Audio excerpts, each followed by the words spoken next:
नमस्कार, खबर प्रधान देख रहे हैं आप और मैं हूं आपके साथ संगीता श्रीवास्तव।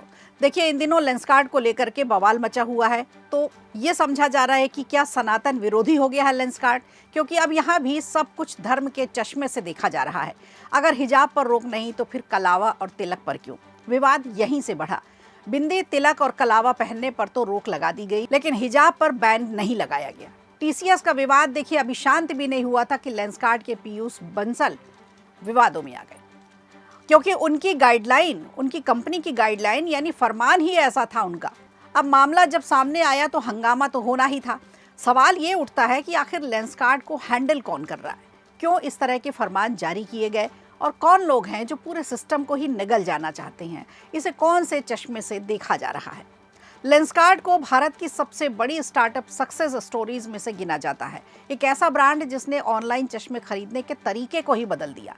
इसके पीछे थे पीयूष बंसल की सोच, जिन्हें लोग शार्क टैंक इंडिया से एक स्मार्ट और विजनरी एंटरप्रेन्योर के रूप में जानते हैं। लेकिन 2026 में ये कहानी बिल्कुल उलट गई। एक ऐसे कंट्रोवर्सी स्टॉर्म में बदल गई जिसने पूरे ब्रांड की छवि को ही हिला दिया और अब लेंसकार्ट बायकॉट ट्रेंड कर रहा है। सबसे बड़ा विवाद तब शुरू हुआ जब सोशल मीडिया पर एक कथित इंटरनल स्टाइल और ग्रूमिंग गाइडलाइन लीक हो गई।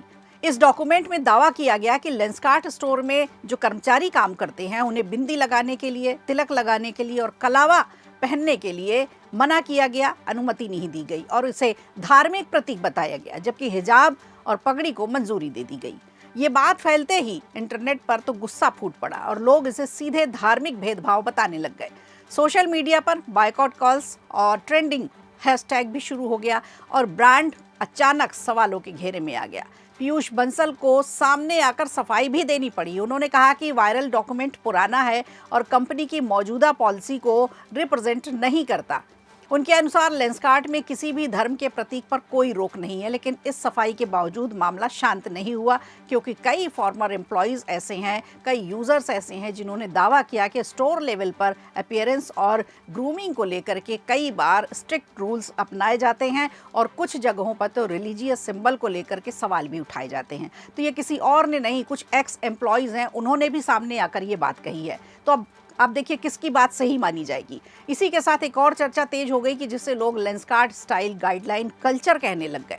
इसमें कहा गया कि कर्मचारियों के पहनावे पर, बालों पर, दाढ़ी पर, ओवरऑल अपीयरेंस पर काफ़ी सख्त नियम लागू किए जाते हैं। इसमें मुस्लिम और सिख के लिए तो छूट है, लेकिन हिंदू कर्मचारियों के लिए तिलक, कलावा और बिंदी लगाने पर बैन है। आलोचकों ने इसे कॉरपोरेट आइडेंटिटी कंट्रोल बताया, जबकि कंपनी का पक्ष है कि ये तो 2 माह पुराना डॉक्यूमेंट है, लेकिन सफाई देने के नाम पर कुछ भी कहा नहीं जा सकता। ये बात पीयूष बंसल को भी मालूम होनी चाहिए। इसे सिर्फ प्रोफेशनल रिटेल स्टैंडअप का हिस्सा उन्होंने बताया। लेकिन ऑनलाइन डिबेट्स जो चल रही हैं, सोशल मीडिया में जो ट्रेंड कर रहा है, उससे मुद्दा और भी ज़्यादा गर्म हो गया। इसी दौरान कस्टमर्स ने भी ये आरोप लगाया कि कई स्टोर्स में तो स्टाफ का बिहेवियर ग्राहकों के साथ बहुत रूड होता है। सोशल मीडिया पर ऐसे कई क्लेम्स वायरल हो रहे हैं। कंप्लेंट्स को ठीक से हैंडल नहीं किया जाता और कुछ जगहों पर तो स्टाफ का टोन काफ़ी एग्रेसिव वाला होता है। हालांकि कंपनी ने इन सभी आरोपों को ऑफिशियली रिजेक्ट किया है, लेकिन परसेप्शन पर इसका असर ज़रूर पड़ने लगा है। इस पूरे विवाद के बीच पीयूष बंसल की पर्सनल लाइफ भी अब सामने आ गई है। चाहे अनचाहे तरीके से उन्हें भी अब चर्चा में ला दिया गया है। अब उनकी पत्नी निधि मित्तल के पुराने सोशल मीडिया पोस्ट भी वायरल होने लगे हैं और उन्हें भी भारी ट्रोलिंग का सामना करना पड़ रहा है। तो कुछ समय के लिए उनका ऑनलाइन प्रेजेंस भी सीमित हो गया। ये दिखाता है कि आज के डिजिटल दौर में कंट्रोवर्सी सिर्फ कंपनीज तक सीमित नहीं है, पर्सनल लाइफ तक भी पहुंच जाती हैं। और जैसे ही ये सब हुआ तो दोनों पति पत्नी के पुराने पोस्ट वायरल होने लग गए, उनकी पुरानी लाइफ को लेकर के सब कुछ वायरल कर दिया गया और कंपनी पे हैशटैग लगा दिया गया। एक पुराना पोंगल एडवर्टाइजमेंट भी फिर से वायरल कर दिया गया, जिसमें कल्चरल मिस्टेक को लेकर के लोगों ने लेंसकार्ट की सेंसिटिविटी पर सवाल उठाए थे। इससे ये धारणा और भी ज़्यादा मजबूत हुई कि ब्रांड के कम्युनिकेशन और कल्चरल अंडरस्टैंडिंग में काफ़ी ज़्यादा गैप्स हैं।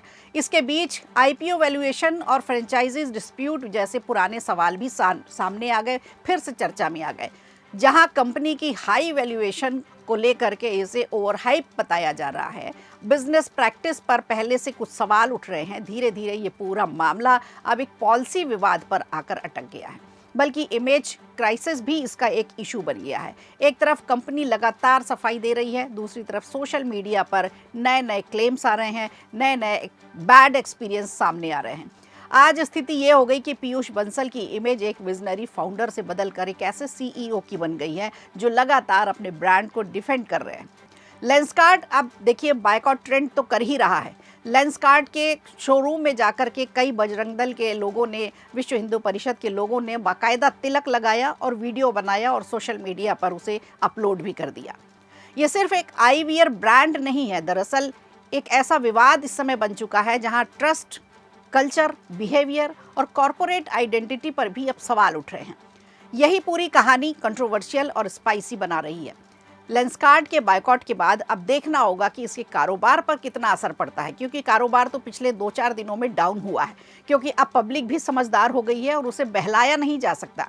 तो क्या पीयूष बंसल और उनकी कंपनी क्या फिर से वही भरोसा लोगों का जीत पाएंगे या फिर अब मार्केट से ही आउट हो जाएंगे? वीडियो अच्छा लगा हो तो लाइक कीजिए, शेयर कीजिए और कमेंट बॉक्स में हमें ज़रूर बताइए।